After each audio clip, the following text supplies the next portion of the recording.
Hello, everyone. I am Dr. Thunder, and this is Getting Ish Done with Ike and Dr. Thunder. Getting Ish Done with Ike and Dr. Thunder. And this is part two of a show that we started a couple weeks ago. This is called Things You Must Know About Yourself. Things You Must Know About Yourself. And if you haven't seen part one, if you have not seen part one, then you want to go over to Ike's channel and check that out. Um, but we'll give a few brief bullet points so that you can get in here, and then you can go back and check out part one. But really, really good episode one, and so we are continuing on with episode two in this series. All about knowing thyself. All about knowing thyself. Probably the hardest thing to do is to know thyself. And that's what we're going to be talking about today. So, without further ado, let's go.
Warning: some viewers may find the following video disturbing. Viewer discretion is advised.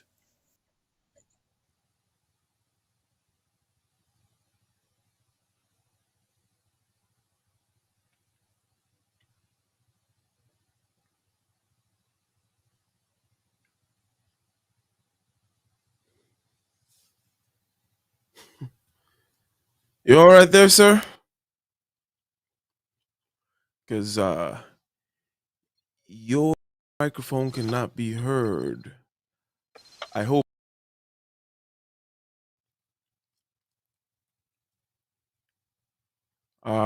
I cannot hear you.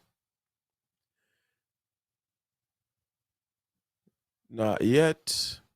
Now, ladies and gentlemen, you can go ahead and put a one in the chat, or shall I say, please put a one in the chat if you hear me, right? Shout out to you. Go ahead and click that like button as you come in. Click the share button as we get into this very important topic. Very important and very necessary for getting things done is to understand the tool, right? Understand the tool.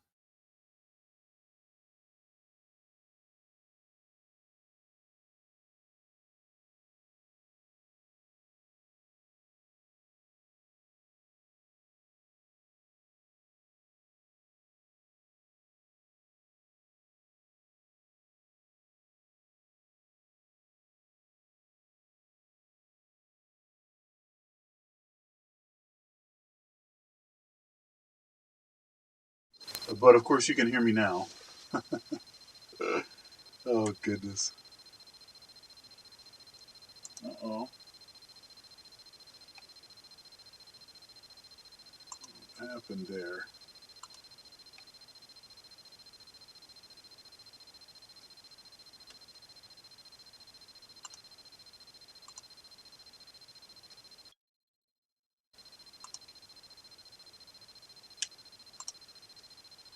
All We right. can hear I you with mean, the roomy yeah. stuff, but I guess that's how you do it. Yeah, something is really strange. It's like my uh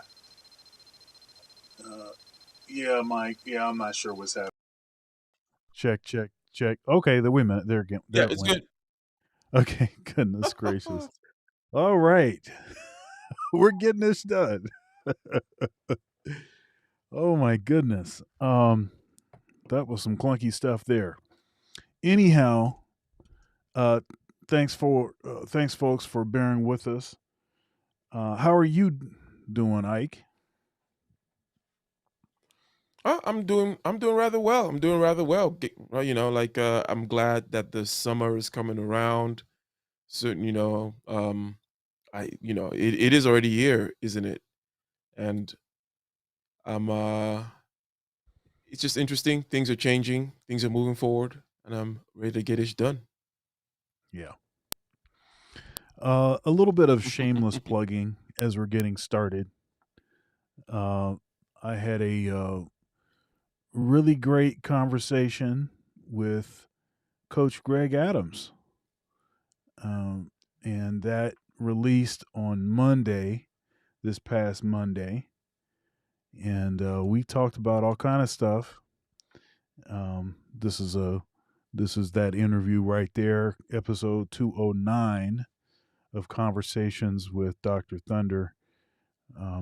And thanks again to CGA for the interview, and it's performing pretty well. But folks, make sure you go and check that out. And heck, we had a case closed on Ike's channel. Very interesting conversation. Make sure you get over there and check that out. My autofocus is too smart. It's trying to focus on the wrong stuff. And then now we're back here with Getting Ish Done. So this is part two of the series that we began a couple weeks ago. Didn't have a show last week. Um, Things you must know about yourself. So without further ado, let's go on and head on over to the action. And Ike, if you wouldn't mind getting us up to speed. Yes, yes, yes, yes, yes. So the items that have been listed so far, and it was 9 things, right? And I think we're probably like number 6 or something like that, or number 5. You see, these are means of getting into your interior space and understanding how you flow, how you work, right? And this interior space consists of things that we understand, like thoughts, feelings, right? Emotions, and these things are the things around which we put a lot of meaning, and there's a lot of causality in there in terms of driving us one way or the other. Oh, She took everything from me. Now I'm gonna go kill myself, right? All that is happening within your interior space, right? So they started out with some simple things like what you like, right? Like what do you like? So sit down and think about that. We go in there. And then they use some more abstract ideas such as the type of person that you are. Do you prefer, values, right? And they went through certain value comparisons, right? Which is going to be more of a mental space check. So checking your feelings. What kind of food do you like? What kind of music do you like? What kind of person are you? How do you balance certain values such as individual responsibility versus collective? Those kinds of things. Those are ways of all ways of looking inside. Is kind of like the overall summary though, but the whole point is to know thyself, and these are pathways for getting in there. Absolutely. Absolutely. So I'm going to play a little bit of the last one. So, as a quick debrief, and you want to go over to Ike's channel to check out our conversation on these. So, the first one was what makes you happy. Second one is your core values. Third one was how you respond to stress. And the fourth one, your physical health. And what we're going to do here is I'm just going to play uh, physical health again, and then we can maybe talk just for a minute on that, and then we'll resume. When you take care of your body, you make it easier for yourself to manage stress and fight against the symptoms of anxiety, depression, and fatigue. So, it's important that you know what illnesses and medical conditions you may have and treat them as soon as possible to avoid further complications. For example, when left untreated, hyperthyroidism can actually lead to developing depression. So, the more you know about your physical health, the better off you'll be mentally and emotionally. Number 5, your personality type. Okay, so Mm. number 4. Yeah, yeah. So Am your I physical health. repeating? Okay, got you. I hear an echo. Okay. How about That now? Is that better? It's better. Yeah. No, no, no, no, no. It's back up again, but do you hear it though? No, I don't hear an echo. Okay. You're not hearing the echo. Hopefully, the people are not hearing it, but I hear myself back. And either way, we can keep it going if you're not hearing it. It's all good. All to the good. But to the point of the physical health, it's kind of it's really interesting. I was watching a video with Dick Gregory in it, telling people to fast, right? And then he was saying something interesting. He said, "Hey, if I go out there now and I tell people, hey, you should fast," they'll be like, "Oh, whoa, Dick, did you check with your doctor on that?" And it's like, you don't check with your doctor to do coke and drink liquor. And it's like, you didn't check with your doctor, to do those 3 lines and pop those pills and do this whatever and smoke cigarettes and lace it with freaking all kinds of poisons and formaldehyde. But when it comes to doing something simple like, oh, just drink more water, it's like, oh, what does the doctor have to say about that? Let me Right. check with the doctor. So it's this kind of the physical resistance, right? To actually just taking that responsibility for your body, listening to it and whatnot. I'm actually fasting right now, right? And it's interesting how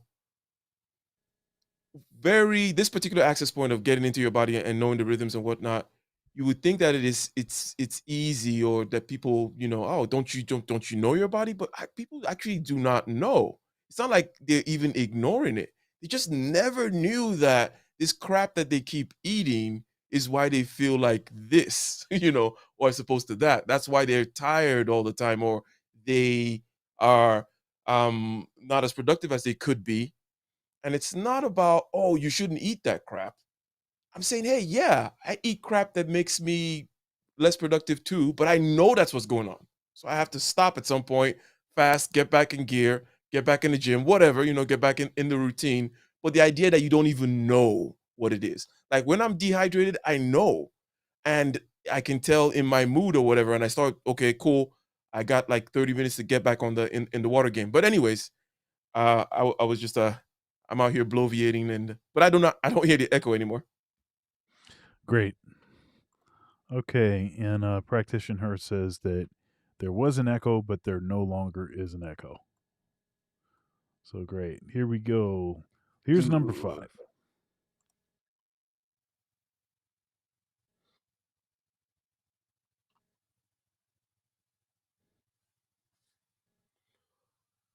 Oh, but now we can't hear the uh Okay, wait a minute. thing You couldn't hear that? the thing play. Nope. Okay, So okay, wait a minute here. maybe it's one or the other. Okay. When you play One it, second. it's gotta I know be. how to fix it. 1 second. Let's go. He knows how to fix it, man. All right, here we go. Let's try this. Are you an introvert or an extrovert? What's your MBTI type? Enneagram type? How do you rank Yep. in terms of the big 5 personality factors? Now, you might not even begin to know how to answer these questions, but taking a personality test is actually one of the easiest and most insightful ways you can get to know yourself better. Knowing your personality type can give you a deeper understanding of all the things that make you who you are and why you are the way that you are. It's a simple, fun, and interesting way to learn new things about yourself. Oh, Go ahead, apparently Dr. it's Thunder. fun. Apparently it's fun. It's fun.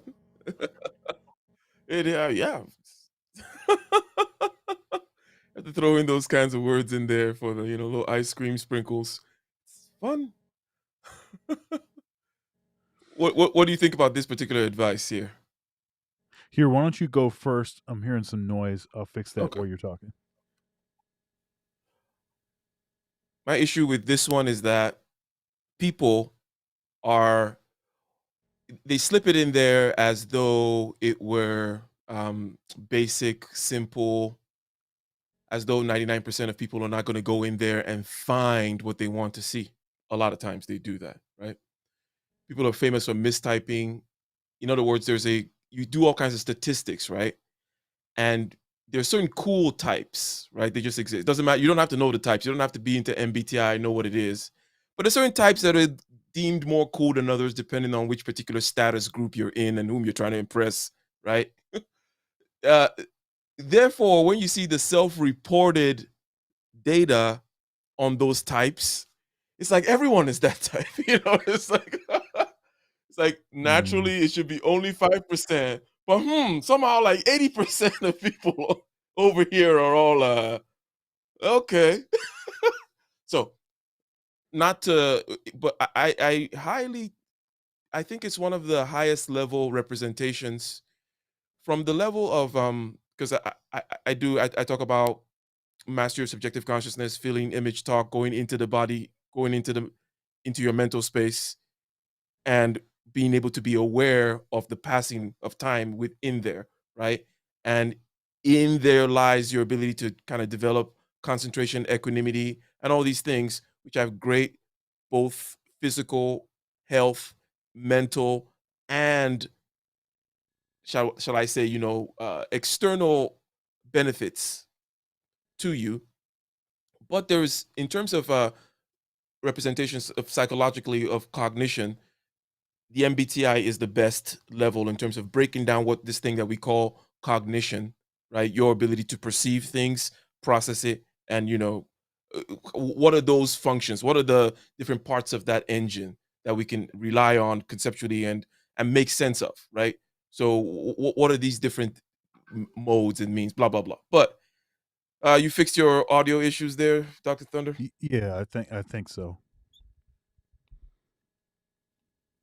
Yeah, what do you think about this personality test? Know your personality test. Introvert or extrovert? That's the one that they started out with, which I think, that's a nice, good one to kind of get figured out, even though it'll be obvious at some point. But yeah, go ahead. I don't know how obvious the introvert extrovert thing is to people because I've been in several situations where I was Yeah, asking folks about their. if you're conflicted about whether you're an introvert or an extrovert, You're probably you're an introverted. extrovert. No, Oh, no, you know you're an no, no. extrovert? if you're like, am I actually an extra? It's like, well, I'm partially kidding, but there's certain. So here is I'm taking a sidestep into something here now because for in the MBTI there are types that are called introverts or extroverts, but doesn't really mean uh they mentioned big five and certain other things because there are different ways of different parameters, different prisms through which you can look at it, any particular kind of natural phenomenon, right? So the introvert, right? The introvert is what like culturally what you know as an introvert, like Dr. Thunder, right? That that thing, if you are that, there is never a question in your head that you're that, right? So the real introversion stuff, if you're thinking, am I an introvert, am I an extrovert? Dude, you're an extrovert. Would you agree with that sentiment? That there is no and again, it's I know that there are other ways. Like there's this. Let's say let's pick a type, ENTP, for example, right? ENTP, extroverted, intuitive, thinking, whatever, right? Kaizo is quote unquote ENTP. Now, but really, he's an introvert. When in of a certain sense. What I'm saying is, if you're the Doctor Thunder type of introvert, there's no kind of question that you are, right? Do you have to sit around and think about it? No, I I don't know think I'm so. a Right, right. yeah, and same for myself too. So I always find that if you dab me, think, oh, maybe sometimes, maybe not. It's like, nah, you're not an introvert. Yeah. Um, so it's interesting because uh, when I have conversations with folks about this, there's a real simple way that you can kind of answer that basic question that some folks try to fool themselves, or often I find that introverts that have sort of conquered certain social anxiety, they will an aspect of social anxiety, or they're in the sort of mode of, they're in the sales mode, or they're in the networking mode, or whatever it is. They'll represent themselves as, well, sometimes I'm extroverted and sometimes I'm introverted. And of course, that's not the question that I'm asking. If I ask, are you an introvert or an Would extrovert? you say there's a negative connotation to introversion? Which I would say yes. Do you agree with that? There's a negative connotation to introversion, Yes. Yes.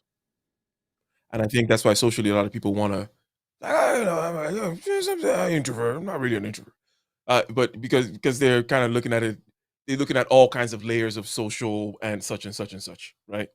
But go ahead. Yeah. I'm sorry. Yeah. Yeah. I So think it's a so I natural think that's resistance. part of it. People don't want to admit it. Yeah. Yeah. So I think that's definitely part of it. Um, I do, however, think that some people, or probably a good percentage of folks, actually have confused themselves. You know, um, or they just don't actually understand really what it is that's meant by introverted or extroverted, right? Um, See, because an introvert can do things that seem extroverted, right? Hmm. In other words, you can interact with people, present in front of big audiences, perform in front of audiences, do stuff like what we're doing right now, talk with people that you don't know, interview folks, you know, have sort of panel discussions where it's like a heated conversation and you have to kind of jump in the middle of it, you know. So I think people think that if you do those things, then that must mean that you're an extrovert. But really, what's meant by introvert and extrovert in this sense is that an introvert is someone that requires alone time to recharge.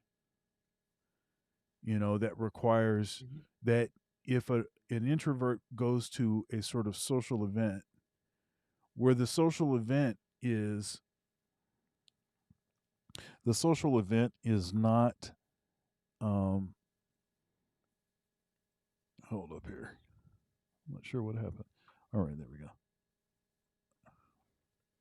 where the social event is not associated with something that you do or something that you know. So, in other words, not a conference, not a sales conference, or not a a music conference, not a in English, you know, uh, academics, English academics conference or something, where a bunch of folks that really are introverted can walk around and just start talking about something, without any icebreakers. Not that, but going to like a mixer where you don't know anybody, you don't know what their disciplines are, you don't know what they care about, and you'd have to spend a lot of time small talking. If that is energy depleting, then you're an introvert. And when you put it that way, then it makes it clear what's happening. I interviewed a great piano player, Taylor Eichste. Interviewed him a couple times on my Conversations with Dr. Thunder series. If you want to see that, you go over to my music channel to check that out. But that was a really good interview. And one of the things that we talked about was this whole introvert extrovert thing, of course. And he was kind of one of these that was sort of on the fence, and I'm kind of like modes of this and like that. But when I specifically stated it that way, he was like, "Oh yeah, I'm an introvert." And so sometimes it's like it's amazing that even people that are highly functioning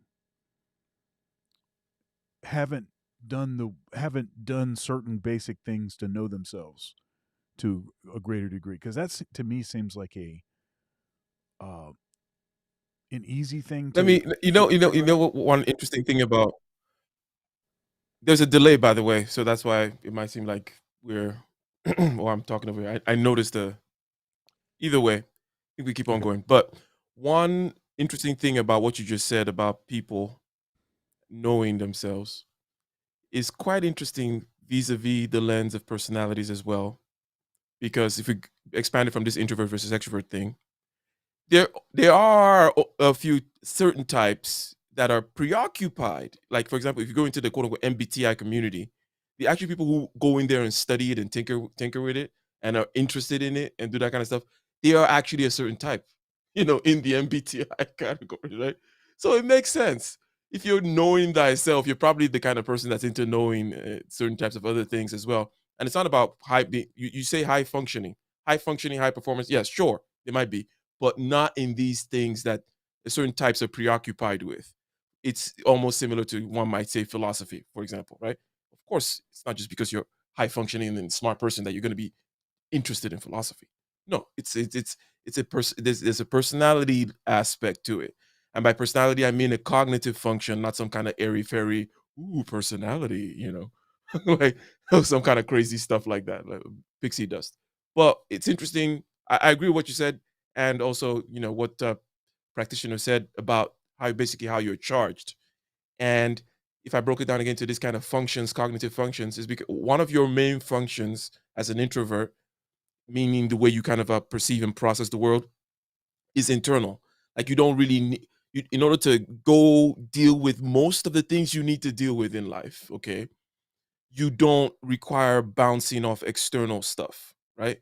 So you Mhm. can, you know, there are people who enjoy the bouncing of the you just described it with the whole party stuff. Like they do that. They actually, in order to get engaged or feel creative or do whatever or really think about something or come to a solution, they might need to, bounce that off, blah blah blah. But yeah, the energy thing, how you get recharged stuff, and then ultimately it's about how you process and solve problems. If one of these functions is mainly an internal one, you know. And since we're talking about it, just my last word on it, since they brought up MBTI, right? But it's internal and external of like the thinking. There's introverted thinking, extroverted thinking, introverted intuition, extroverted intuition, introverted feeling, extroverted feeling, and all these things kind of blend together into like different slots in terms of how you process stuff, what you prioritize first, right? And if you're a TI person like Dr. Thunder and you're processing you're looking at these logic schemes all the time, and like, okay, you want, with the premises and this and that, making sure you're concerned with the truth and the rightness, of that kind of stuff. That has nothing to do with bouncing off anyone else. Okay, logic is a 100% internal thing. Like, you don't have to check with anyone to sit there and think. If anyways, just wanted to mention that. Yeah, no, that's a good point. Um, and then of course there's the, as we were saying, the digging in deeper, digging deeper into some of the personality stuff, and you mentioned some of that. Um, I mean, yeah, that stuff is very important if you're going to get to know yourself, and you haven't done some of these basic things that we're discussing. If you don't know these sort of basic things about yourself, those would be really great ways uh, to actually significantly know yourself better, because I think each one of those um, is a deep window. You know, um, Mhm, yeah. mhm. All right, let's keep going. Number 6, your strengths. The sooner you learn what you excel at, the sooner you can start honing these skills and realizing your full potential. Are you good at cooking or dancing? Do you have a nice singing voice or a talent for writing?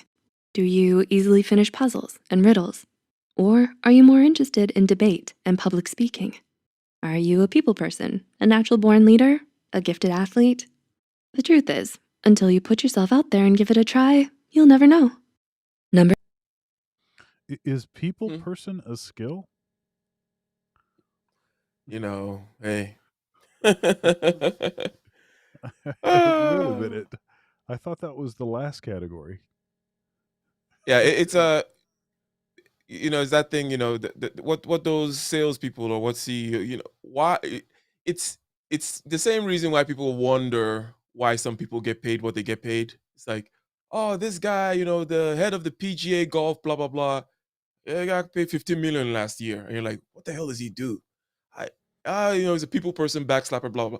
But there's certain skills associated with, let's say, sales, scaling, sales, and influencing and whatnot, that people just call people skills. Very bad, misunderstood representation of what these people actually do, or what the fuck is really. Anyways, now I'm cussing, but go ahead. Well, what are your thoughts about this as strength stuff? I mean, obviously it's a kind of a repeat of perhaps certain things, but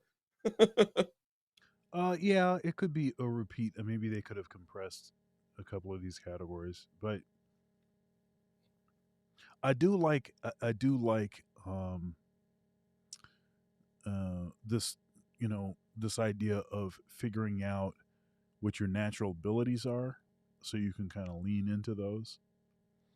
Uh, you know, Fortunately, one of my natural abilities, my dad was also very skilled in a great teacher, and so that really helped.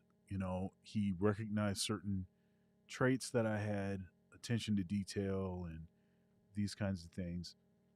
And so he was like, "Okay, well, let's do the music thing." I think that lines up with a lot of these sort of natural tendencies, and he was right. So, uh yeah, so I think, the sooner that you can figure out what those things are, the better off you're going to be. The further you'll be able to get. You know, you have yeah, the go ahead. yeah, you got in there way early. Um, Also, 2 points I'm just gonna make here real quick about even if you're the kind of person that is good at several things, right? You still have to pick a. Now I'm being practical now, because you could actually be good at several things if you put in your time, you could get blah blah blah blah blah, right? It does happen. There are people like that, right? But even that still, for practical purposes, for purposes of, let's just say, game theoretic, you're in the economy, you're gonna compete, you need to find a niche, right? Ecosystem, right? For that purpose, you have to find the particular combination or the particular angle that you bring to this set of skills that is going to differentiate you, right? Because you can't just like, okay, I could do all these things, so I'm just going to stack them up in the same way. It's like, no, you have to stack them up in a particular order. You have to shave them and prune them, these skills and know-how or whatever, in a particular way that you might find that best works with your personality and all these other things, right? You can think of it as a talent stack. You don't have infinite time, number one, right, to spend on all these things. Uh, so you might find different combinations that are find priority might just be an aspect where you're like, okay, I really need to develop these. So it's like if I were to like give an example. Now, my examples are never good because they're sometimes even more abstract than the abstract generalities that I was given that I'm trying to give an example of. So, but pardon me. But if I like give an example about, let's say, I have a knack for condensing things, right?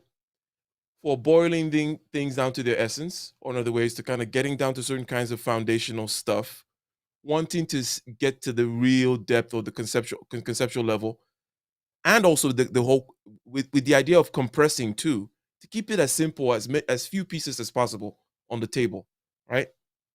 Now, there are many different things that I've chosen to do along the way that when I make sure that, okay, let's say it's in the engineering world, or let's say it's in the selling world, I know that, oh yeah, I can take many different tactics to get where I'm trying to get to, but I know that, okay, this particular one superpower that I tend to have, I'm going to use it in the way in which I sell, present, do whatever. That's going to be my thing. In the way, the kinds of systems that I create for myself. Like if you're an entrepreneur, you're going to create a job for yourself. What kind of job is that going to be? What different what are the tasks you're going to give to other people versus what you're going to do, right? And how are you going to systematize that? So I systematize it by making sure that, or I know that the whole system is greatly lubricated if I'm able to chunk things together, right? Do this chunking operation, which I know I'm good at, and then kind of parse it out. So therefore, I make sure I'm putting myself in that situation because I know that disproportionately I'm better at that, right? So I'm going to be finding myself doing that kind of thing in many different instances, right? In the engineering world, or in the music world, or on YouTube, whatever it may be. I'm kind of, and especially with the selling stuff, right? Just one last thing. Well, how are we doing on time, by the way? Oh no, we're doing all right. I think we're doing We're okay. doing all right. We're Yeah. not in danger of going off the rails. Of a three-part series. For three-parter here. But just my last point on this aspect is the idea of is in the sales and in the communication and the influencing thing. Because I always have this idea of, let me condense things. I need to condense it. I need to think about it. All like I want to. I don't just take things for granted. I want to go create a frame around it. I always say this thing at every meeting or every whatever I'm going to do, any kind of communication of this particular sort. I always ask and go. I always go back to the drawing board and start from the beginning, right? And I do it because it works. But one of the things that people don't tend to trust is that if you do that, you can chunk certain pieces of the conversation, or you can create a whole game plan of what exactly you want, what the person wants, and how to maybe find a common ground, or uh, you know get some kind of a handle on it, right? Rather than just hoping on that, just, oh, I'm just gonna talk to him, I'm just gonna talk the fastest, right? I'm just gonna be the fastest talking and the slickest, blah blah blah, and things would just happen. It's like, no, you could actually, you know if this guy is properly qualified, again, in the whole kind of a selling situation, properly qualified in the sense that, he does have this need, he is in this business, he does have a certain kind of set of problems that you could possibly solve, then there is a way to go in there and chunk it in a particular way and also communicate it. Now, again, I'm not, that's why I said it's abstract. I'm not pretending that this is I'm giving a very clear example here. It's still abstract. But I know this about myself. and I use it all the time. And whenever I'm going to put myself in any particular kind of situation, I'm putting myself in a situation where I know that this is the thing that I'm going to bring to the table, because I know it tends to just help everything else kind of go along if I take it on, and then other people can do other kinds of things, if that makes sense. Yeah, it's that's interesting. I have this thing where I I have a knack for finding sort of hybrids, sort of what the sort of compromise or the hybrid uh, position, or what the solution for two parties that seem to be at odds. I seem to have a sort of peacemaker kind of knack. Um, I well, first of all, I find it interesting people having different perspectives, um, and I'm not really interested in compressing everything to my view. I'm more interested in like interacting with people. Like, okay, what is it about that? That's kind of an interesting thing. I mean, I don't agree with it, but how does that work? Um, I kind of enjoy that, and I think that makes it pretty easy for me to help folks that have these sort of uh, uh, um, polarities to try to find some sort of middle ground. Um, Now that that's a good thing. It can also be a sort of weakness, right? Because it may be that one position is actually the better position. And so being skilled at finding a middle ground could also expose you as a person that is not willing to sort of tell one party that you're wrong and we're going to go with this other thing.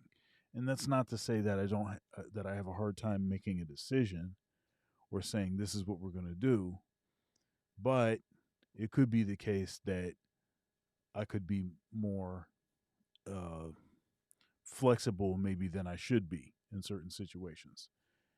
Um, because one thing about knowing yourself and about any of these skills is usually a skill is accompanied by uh, a deficit. So if you're good at something, then there are common things that people are good at, particular things that they're not good at. And that's it's not a this is not 100% thing. There are some weird folks. There are some people that don't seem to have those same sort of blind spots. But usually, if you have an area of strength, then you're going to usually have a particular area of weakness that that's somewhat related. What do you think of that? I take it right from the last point that you mentioned about the dark side of the moon, right? The shadow side of the Yeah, yeah, mountain, right? yeah. There always has to be this other side. Um, it is true.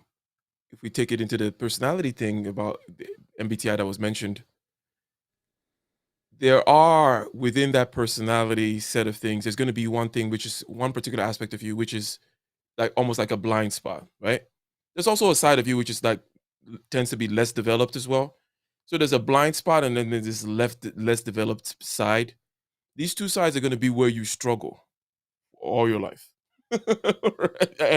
Yeah. And it's fine as long as you know that you gotta you can't have it all, right? So if you're FE polar, for example, that means that there's something about the realm of FE, A, that you might not be good at, or B, depending on who you are, it's a very flat land to you. Now, what I mean by FE, I'm talking about extroverted feeling. I'm talking about the world of what binds people together socially, right? Coming together and dancing together, eating together. Oh, my cousin, my tribe, my brother, that whole world. We know that there are people who are about that, and we know there are people who are not about that, right? So one way to be not about that is that you don't have a lot of facility with the tools used in that whole world, with the trading of the favors and the slapping of the backs and the particular smiles and the remembering of the particular things and the gestures of the blah blah blah blah blah, right?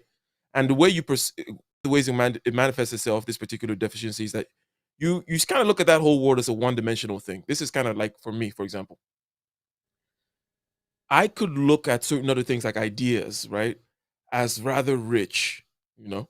And it's interesting, if it's ideas about people, for example, it becomes a sociological thing. Yeah, I can find it rich too. But if it's an actual thing about a particular set of people and a group, in other words, if it's actual FE, it becomes rather flat for me, right?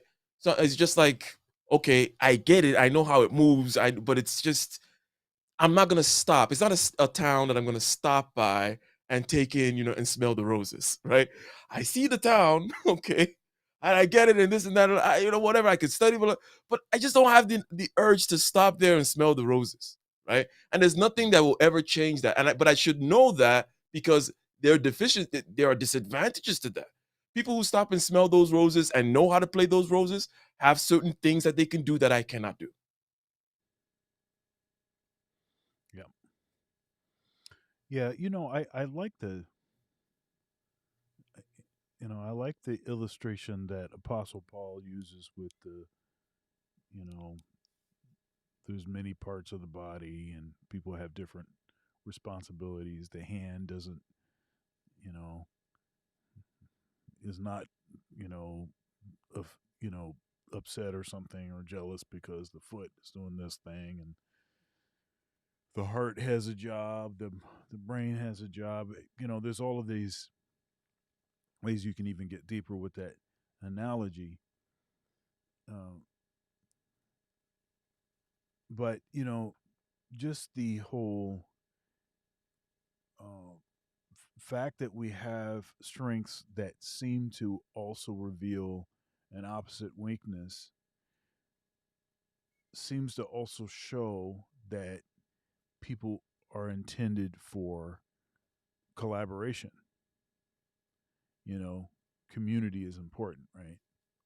Even for us loner, loser, educated, lame, introvert types. It's it's actually necessary because you don't. No one person is going to have all of what is necessary. You really do need other folks, and but the first key to figuring out the other people that you need is first figuring out where are you, who are you, what are you, so you're not bringing a bunch more of yous, and you're actually bringing in people that have the different strengths. And one thing sucks, especially in the sort of polarized kind of world we live in now, is you have a lot of folks that will sort of staff, they'll bring people around them that are all basically like them, because people don't know how to disagree and still be productive, and if you bring in people that have these different strengths and see different blind spots than you do, or have different blind spots and see in your blind spots, it's as if these days people, they just can't, they can't they need people that are saying all the same stuff that they're saying, and are part of all of the same network groups and fraternities and everything else that they are, or it becomes an issue. And I'm like, that's, first of all, it's boring, you know and then secondly, you can't really get anywhere that way, because everybody's doing the same thing and saying the same stuff. It's one of the problems I see Yeah. in academia, where you got a bunch of folks that basically, they look different, but they all basically the same. They all basically saying the same stuff, and they're all signing on the dotted line. So anyhow, Yeah, you are you're of course right. Now, you said it's boring. It's also brittle, which is the other thing you said you can't get anywhere. And it's really not complicated, right? And it's not something that, the people that are doing it, they're doing it not for long term. But they know that they're in a brittle system. Or maybe they don't know, but maybe it's the best they can do, let's say, right? It's brittle because you need the dynamism and the chaos because that matches the dynamism and the chaos of the actual world you're living in, right? You need to have these different, as you mentioned, collaboration, different types, because you never quite know when you're going to need a particular tool. Never quite know when you're going to hit a tsunami or a particular whatever or a drought or a this or a that or a blah blah blah. Okay, the world changes at you, and then we have human ingenuity coming into the picture as well with technological changes and blah blah blah. It's chaos. And how can, if you build this brittle one mode system, right? It's definitely not going to last. It's not robust, right? So I think that the people whom are able to ride the chaos wave, whom are obviously the most successful, have to play this other game. Now, first of all, they have to have perhaps the capacity to do it, and then the willingness to do it for sure. But yeah, 100%. yeah, and some of this stuff again some of this stuff can be sort of uh, frustrating because isn't that obvious? Isn't some of this stuff kind of obvious?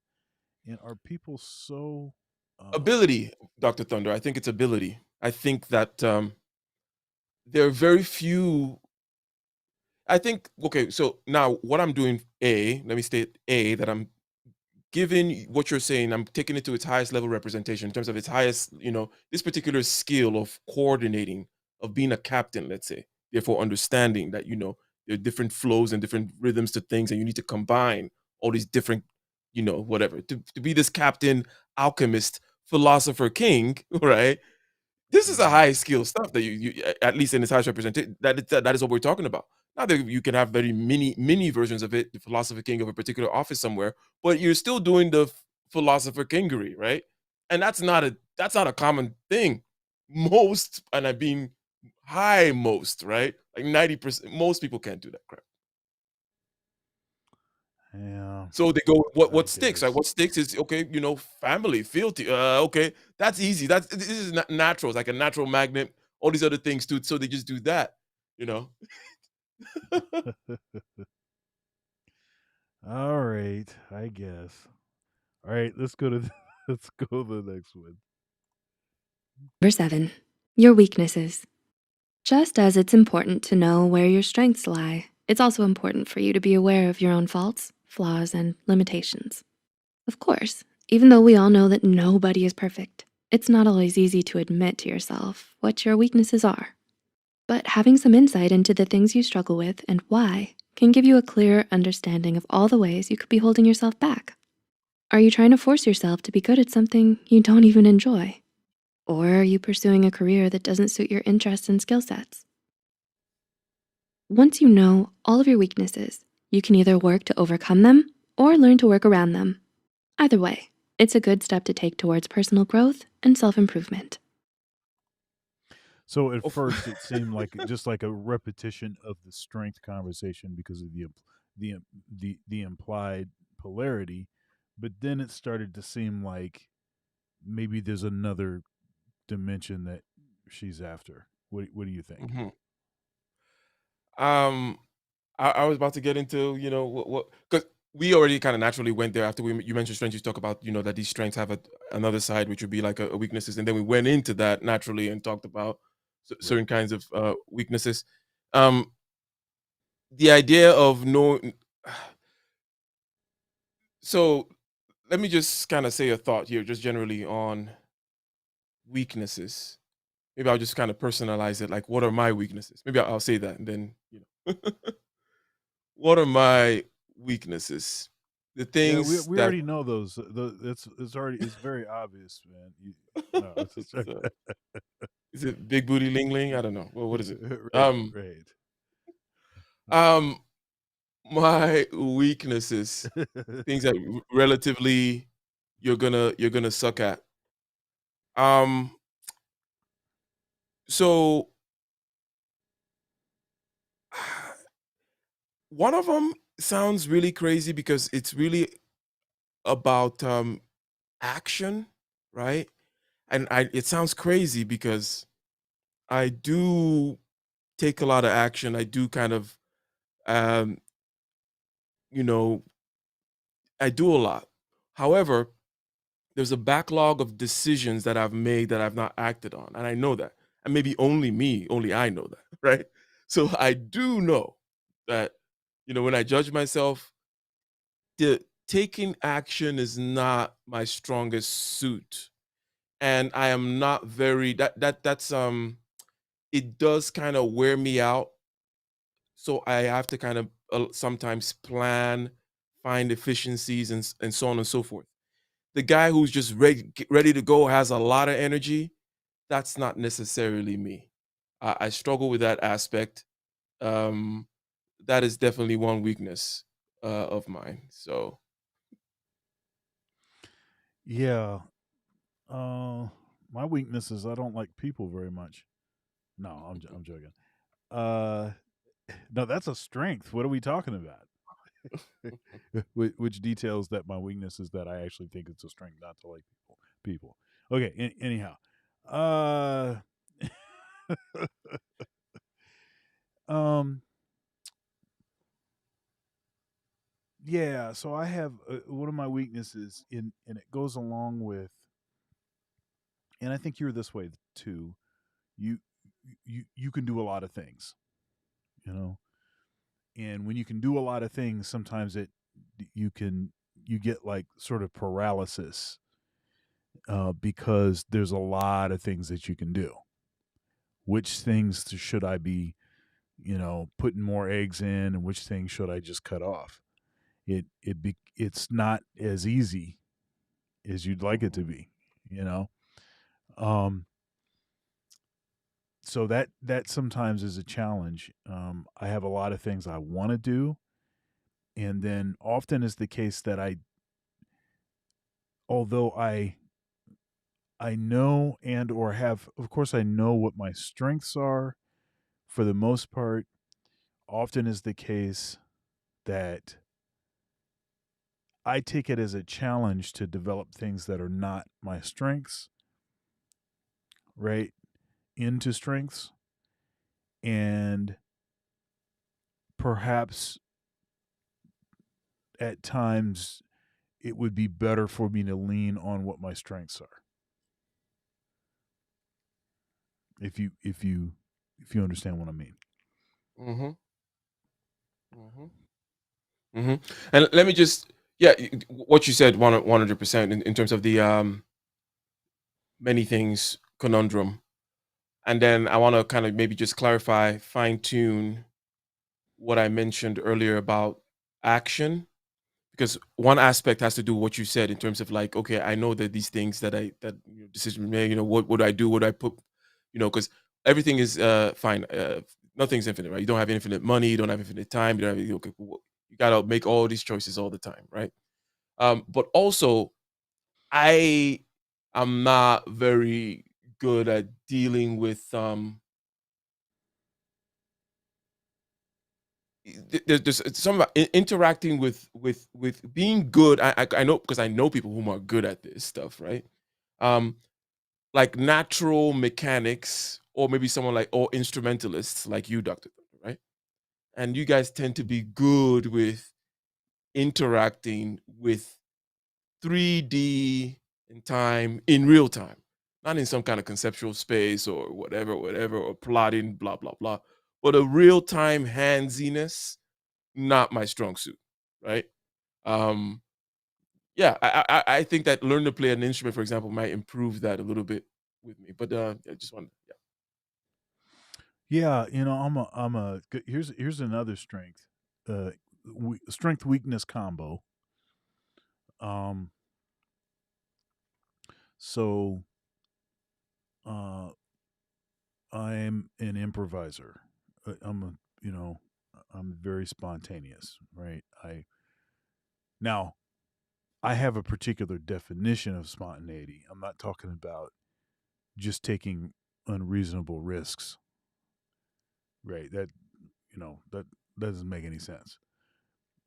Spontaneity being actually activated by the facility that you have, the nuance, the understanding and nuance, the detail, the knowledge, the uh, expanse, the breadth that you have. So to the extent that you're proficient at something, to the extent that you have a deep knowledge of it, you can be more spontaneous. So that's what I mean when I say spontaneity. Mhm. Other folks mean just basically wild risks, or at any point in time willing to just do whatever. That's not really spontaneity. That's almost I don't want to call it flightiness, but it's almost what would you call that? You understand what I mean? There's a whimsical aspect to Yeah, it, right? yeah. Whimsical, uh, maybe even carefree. That could be an aspect of it. There's a and perhaps it's some of its less generous representations is that somebody that is avoiding boredom, and we all know Right. someone yeah, and for you that's like a sin, right? How could you dare be bored with all these things to do and all these things to think about and ponder? So for a certain type of yeah, I get it. Adrenaline I have that junkie. bias too.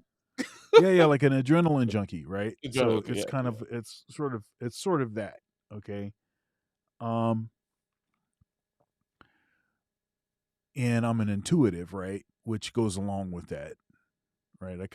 I'm making it up as I go. I'm figuring it out. I'm learning new things. I'm trying to put those things impulsive. That's practitioner Heard just said it. Impulsive. Uh, that's an aspect of what we were trying to express earlier. Um,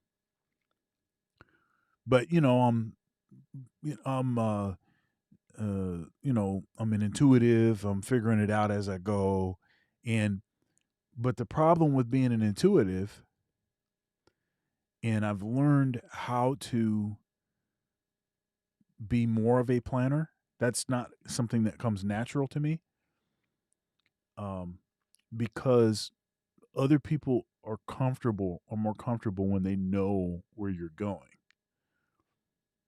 Like if Mhm. you're just like, hey, just blindly follow me. I am your God.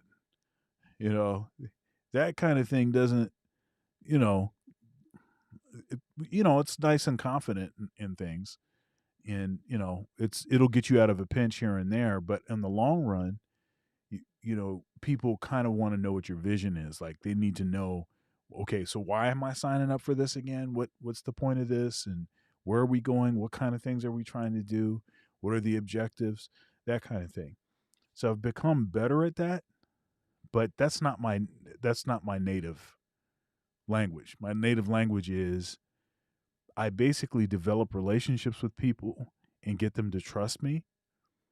And then I say, hey, I'm about to go do this. And I may have a lot of information, may not have very much information about it, but they trust that it's going to be great, and they have some kind of idea based on track record, you know. And so that tends to be where I really thrive. But that's that can be a big ask. Oh yeah, I know exactly what yeah, I have the struggle too, right? Just living in your head and having, the crazy dreams, the crazy kaleidoscope of plans, visions, never quite stated, never written anywhere, just kind of floating through doing yeah, that doesn't work for leading people uh as you see for the most part, right? It could be exciting, as you said, and it could get you out of, whatever, and it might, might be a little alpha, trust me, come with me if you want to live or whatever. But at some point, people whom are not like that want to see something. And to the whole point of empathy, which is a big part of knowing yourself and knowing that there are other types of people, you need to learn how to give people what they want and understand that there's a certain kind of polar stuff, like, a polarity, whatever, right? You don't want to force certain people off certain purchase that they have. You can't, you're just trying to ruin the relationship. Something that you mentioned earlier about the planning, I want to mention this because it's not exactly a tangent from this, but it's going back to the whole personality thing, in the sense that if you're somebody like me, for example, whom naturally is not a planner, but the personality type that I am is seen externally as a planner. Like, people Yep. think there's a lot of planning going on. Okay, Yep. now one of the dangers that of any personality type is that you kind of build certain things around your weaknesses, or certain, let's just call it biases and preferences. Preferences, for example. For example, the reason that I plan when I'm going to the grocery store is because I don't like to be inconvenienced. I want the minimum amount of interaction. You get what I mean? You see where I'm going here, right? So it's not that I'm a planner, like, oh, I gotta sit here and plan. It's like, dude, it's all these things I don't want to do, all these inconveniences I don't want to have. So you Right. plan around. You can just imagine a whole life where you now just create a whole mold that keeps a certain all kinds of things out of your way. And this is how we go through life, right? You have these different types planning around and building these things around. So that's an interesting part in terms of how you might see, it might seem as though I was planning, but for example, one of my things is efficiency, right? And it's not because I just like plans. It's just, well, this is the most efficient way. That's why I want to do it that way. Why would I go in there and be inefficient? Like, that's crazy. Like, Let me ask you something about chasing efficiency. Mhm. Okay. This is a it's easy for me to get in this paralysis. Okay.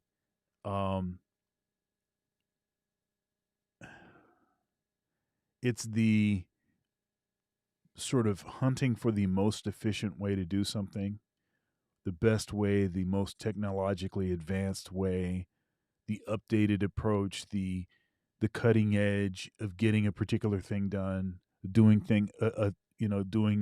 a particular, taking care of a particular task.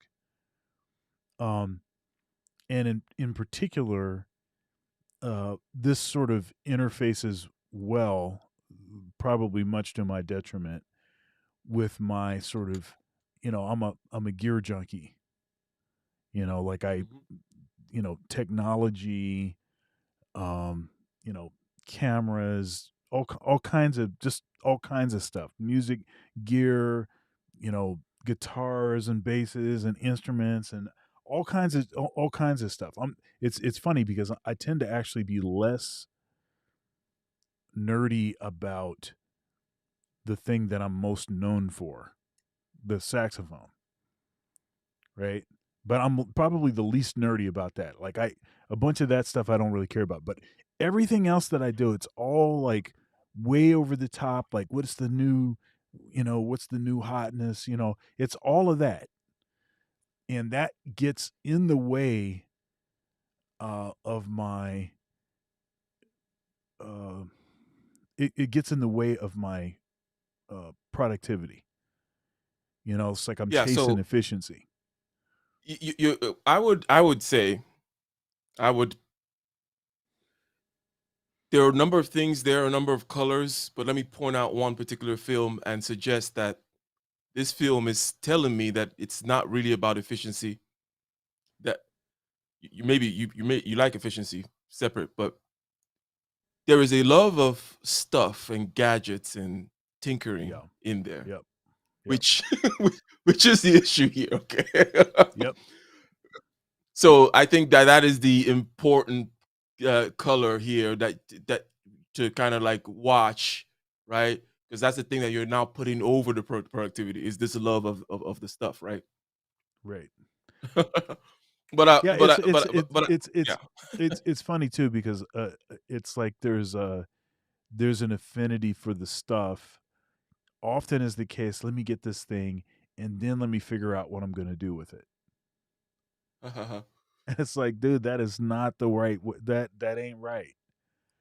You should only get the stuff that you actually need to do a particular thing that you've already decided that you're doing. You're just acquiring things to aid in you're doing that thing that you want to do. Not, man, let me get this thing. Okay, now how am I going to actually incorporate this into, my workflow or whatever? So, yeah. Yeah, you know so when you mentioned earlier about different people and the different ways in which they do things, and you even mentioned their preferences, and you said, that's interesting. I may not agree with it, blah blah blah. So you like stuff. Like you like shiny little objects, whether it's in idea space, in other people's heads even, or or right there in front of you, right? You do, it's not a flat thing. Talking about that using the whole flatness analogy in your mental space, it's not just going to be some flat fact. It's something you want to stop there and smell the roses around that stuff, right? Yeah. That definitely does hinder efficiency in the sense that um there's engagement too, that because that'll cause you to engage. And then you brought up, for example, if we use the example of, let's say, engaging with others in a conversation, right? Engaging with others in a tit for tat, that one might say, if you're a flatlander, hey, why do you do this? You could just scale over it, or just, it doesn't even matter, right? But you're like, that's interesting. Let me go for a tit for tat here. And you brought up the example of, on a panel, case closed, Dana, and you did a little tit for tat, and I was like, oh, I guess that did go somewhere, right? Now, my whole fear, it's not you could call it a fear or whatever, but the whole thing of this flatlander creed is, I hate those tit for tats or intermediate arguments. Take, for example, I think there was another one where it's like, oh, Christians killed the most people. And then there's a retort. It's like, oh, no, but these other people killed those. And then it's like, and then you can go through. I mean, that's a really easy 2-step one that ends quickly. But there's a whole idea of like, well, look, if we know where the logic is going, but this is a bias of mine, anyways, because there are people, we talked about kind of a polar, or in terms of you talk about the dark side, the flip side of the coin, and we talked about weaknesses. And personality wise, cognitive function wise, there are indeed people that you have to show those steps. There are people that my method doesn't work for. Now it tends to be that I don't care, because I'm not really trying to be there, okay? But my method of saying, hey, look, we all know that it ends over here anyways. It is the case, in fact, that no, they're not gonna, they're gonna get stuck somewhere else, in that space. And they have to see the logic steps, the intermediate steps that you would take them through, right? But anyways, Yeah, that's interesting. Because that expression, that tit for tat expression, is used in a variety of ways. So, and my usual criticism of the use of it is, when you say tit for tat, you're actually talking about things that are not the same things, right? You're that's a tat and this is a tit, but I'm going to put them together. It's almost like you're not acknowledging the sort of nuance. You're not acknowledging the identity, all of the intricacies of of what it is that you're discussing, right? So it's like you're not really fully. It's either done in a disingenuous manner, where I'm going to say this. It's almost like gaslighting, right? It's almost like that, or both parties don't actually understand. One or both parties don't actually understand how these items are actually not the same. Almost as in a bad analogy, Okay, so there's tit for tat, but then there's tat for tat. Now, in my mind, tat for tat is legitimate, because tat for tat is saying, okay, you just said this. Here's the principle. I'm extracting the principle. Can't you see that this right here is the same as what it is that you just said, right? And so we can't proceed further until we get this together, because if we're not in agreement about this is a chair, this is the floor, this is a cup, this is a camera, this is a ball, if we're not in agreement about the basic identity of you know of what we're talking about, then we're not really going to be able to get anywhere. you know and obviously in a situation where that's not acknowledged, that conversation is not going to be fruitful at all, so you might as well discontinue. Yep. I like what you did there. Yeah. Tat for tat, legitimate, right? Uh, but I even struggle with it. Now, what do I do then? What do I do? What it is? What do I like? I'm over here on the podcast or blah blah blah. I'm trying to go to.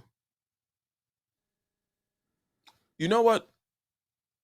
Let me just pull the rug and talk about something that I think underlies this whole thing about the judgment of others. You see, I tend to, maybe it's a bias of mine, see bad behavior in certain things. You mentioned that the person may be gaslighting you, or maybe they don't understand. I tend to see the gaslighting more, and I believe it. It's not a question of I'm just, my view is what I see more is bad behavior, and I get immediately turned off, disgusted, and I stop. I don't engage with when people make certain kinds of logical mistakes, and then double down on it. When you see their feeling come out in a particular way, I'm just like, okay, I know what's going on, because the overall concept is we all have certain states, right, in the body and the mind that you don't want to be, that if you get pushed beyond, or if you get pushed too fast there or whatever, we prefer not to be, right? And people react kind of badly or in certain ways. So they get there, and I get it. Okay, cool. But then now you're acting like a baby, is what I see, right? So I can't unsee that. So I'm just like, I'm not gonna get into this baby thing with you. So my bias is to, rather than see some kind of logical error in their ways, if I only were to show them, I just see bad behavior. Now, that might just be a very good excuse for me to just walk away. It's a self-fulfilling prophecy. It's great. Oh yeah, bad behavior. Now I don't have to engage, because I never wanted to engage to begin with. But anyways, I don't know. It's just a thought. Yeah. Well, you just have to start SBE in them, once you Oh. recognize the bad behavior. Okay. We are in the manosphere. Okay, let's see here. After all. Okay, here we go. Number 8. And number 8, your ideal self. If there's one thing about yourself you should always keep in mind, it's who you want to be in the future. Who are the Boo. people you look up to, and why? What is it about them that you admire? And what is it you see in yourself that you feel is worth nurturing? Getting in the habit of asking yourself things like, what does this choice or action say about me? And is this in line with my best self? Brings you closer to the kind of person you're striving to be. It helps you stay true to your own values, passions, and goals. So, how well do you know yourself? Did this video help you discover what your core value? Huh. Yeah. I get I guess I know probably what you think about knowing your true self, and then yeah, in touch with your highest or your higher self, or they're back to. So in the first part of the video, I talked about taking people at their own word, or taking them seriously with regards to certain kind of psychological concepts, like what they want. What do they want? So what somebody wants when they're talking about this higher self, or the best self aspect. Um, what I'm talking about is like the lowest common denominator. What they want or what they're dealing with is an esteem aspect, right? So whatever kind of vision of themselves is a more estimable vision, right? Again, I'm there are different things here, but I'm talking about the lowest common denominator is it's like an esteem thing, right? Now, you have generally people who look into the future and have a general ideal of, how they would want that to be arranged, let's say, generally speaking. And that, if they have enough vision, if they have enough common sense, they understand that it takes a certain kind of set of virtues to become that type of a person. So this type of a legitimate understanding of yourself through time is important. But I think that the psychological esteem aspect is the broader thing that people are dealing with. And as a result of that, it gets heavily misused and misrepresented, and this isn't that, and self-loving and self-dissing and Oh self-thatting no. all through ad nauseum, right? So, but there is, and one could then ask, okay, what this need for this esteem need, which comes from a familiar discomfort or angst or whatever with just pure existence itself, is the lowest. That'll be the highest level representation of like, okay, cool, because it could be anything you want to call it, but really it's just, okay, you exist, and then there is something, there's like a responsibility to it, almost existing, right? And it is jarring for consciousnesses out there. And you know I'm not saying anything crazy. I mean, it's reportedly they're out there talking about their higher self and the healing and the this is and the that, and we know what they're saying, right? And Yeah. so I don't, yeah, well, how you gonna react to that, Dr. Thunder? What are you gonna give the people out there yearning for meaning and esteem, and in a rather very amusement park candy kind of way, not in a deep way. They're not asking for the wisdom like King Solomon or something. Yeah. Well, when even Solomon had his weakness with all his wisdom. He Oh also yeah, had oh those yeah. 800 concubines or wives or whatever. He was Big prioritizing the booty priest Nadia. leave. Huh? It was big booty Nadia. Oh, Not, goodness. not, not not big booty Ling Ling, but all of them. Big booty Habeshas, Ethiopians, or was that his Yeah. dad? Oh, uh, I'm pretty sure he probably didn't have any pogs, though. But anyhow, oh my goodness, this is really devolved. Oh, that's all right. So this is interesting.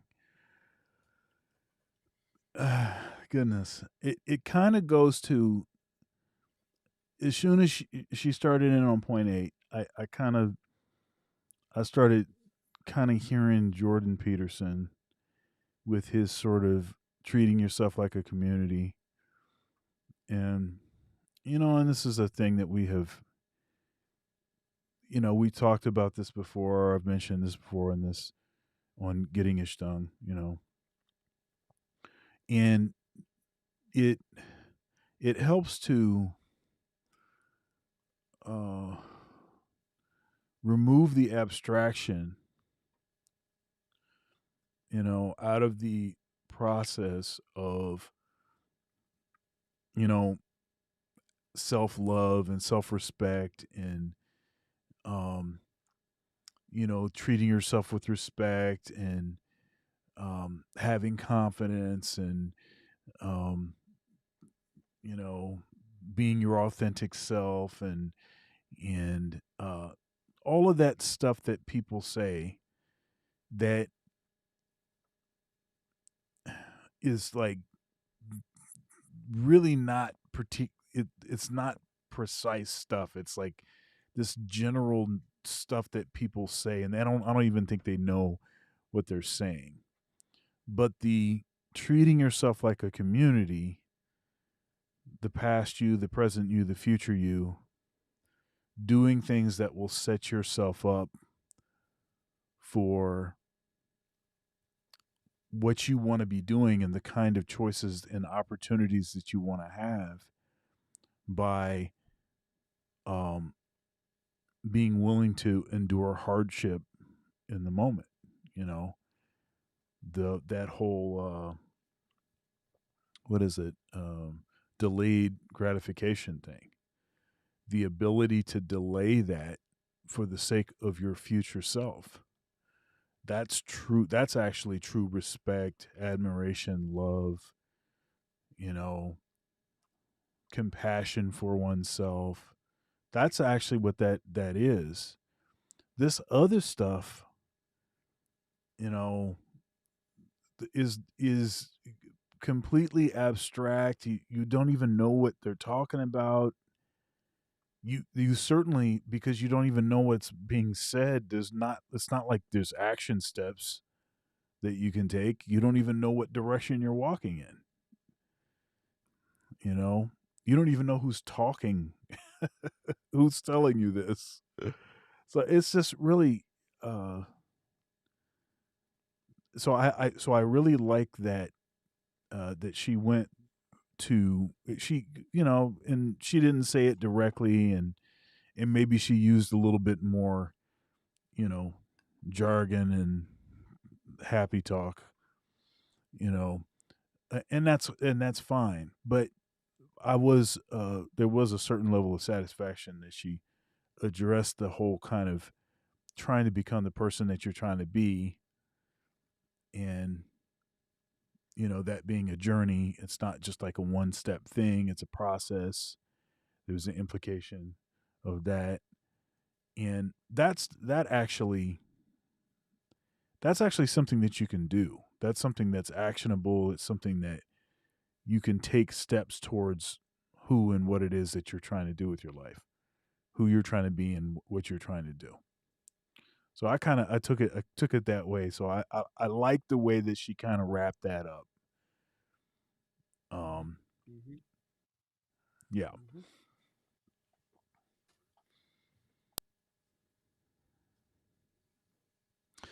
So here, I'm just going to play the last a couple. I don't know what it is, a few seconds. I don't know how she might do some summation or something. Did this video help you discover what your core values are? Or help you realize what makes you happy? Do you know what your strengths and weaknesses are? Or what kind of personality you have? Discovering self-knowledge can pave the way for self-love, acceptance, self-confidence, and personal growth. Please like. Yeah, I mean, and again,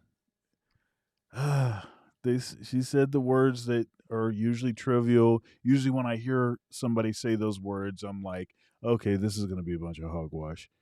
Um, you know, and or I hear those words, and I think I just threw up a little bit. That kind of a thing. Uh, it's it's usually that, but after actually setting it up with that last point, it's more apparent what it is that she's actually saying when she says that, and Yeah, maybe a little bit less abstract. So, yeah. I think she's communicated quite well what she means, and she's communicated effectively to the people she's trying to talk to, and she said exactly, you know, it was pretty good, pretty good all around, you know. Um, quite interesting, quite interesting. But at the end of the day, everything is pointing to is this very moment right now, right? It's not like some kind of crazy ideal in heaven or whatever.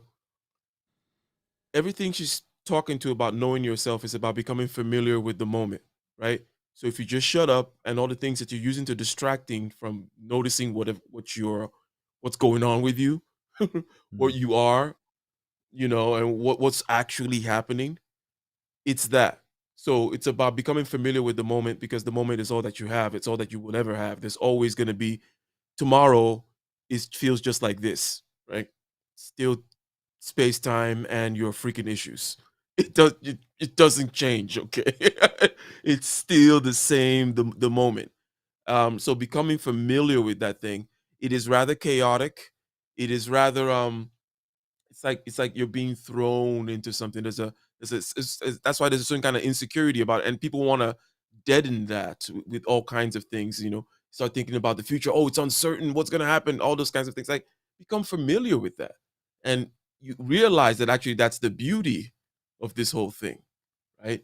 And in there, you're more likely to find the things that are called self-love and acceptance.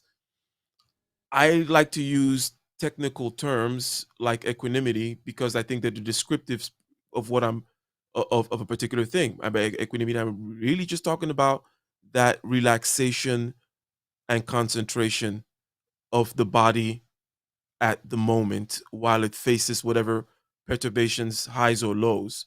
So, a very specific mechanical and subjectively understood thing, you know, is what we're after in order to face the moment, right?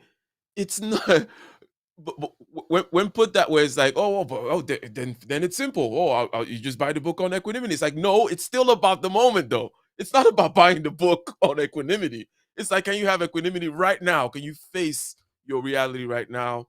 Anyways, those are my final thoughts. I think it was a good series. Again, check the first part from a couple of weeks ago, also on Dr. Thunder's channel. It's been good. Oh, it was on your channel, wasn't it? The first part was on your channel. Yeah, it was. Yeah, it was. Yeah.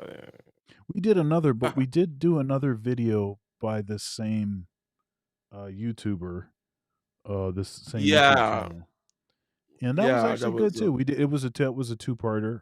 It was a 2 or 3-parter actually, and that was also good. And it's you know, how you know you're going down the wrong path in life. Yeah, right. But it wasn't terrible because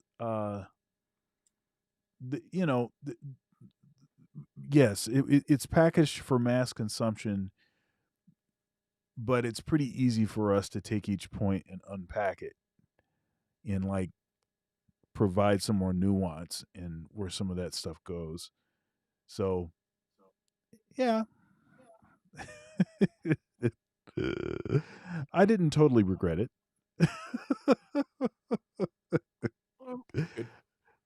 All right.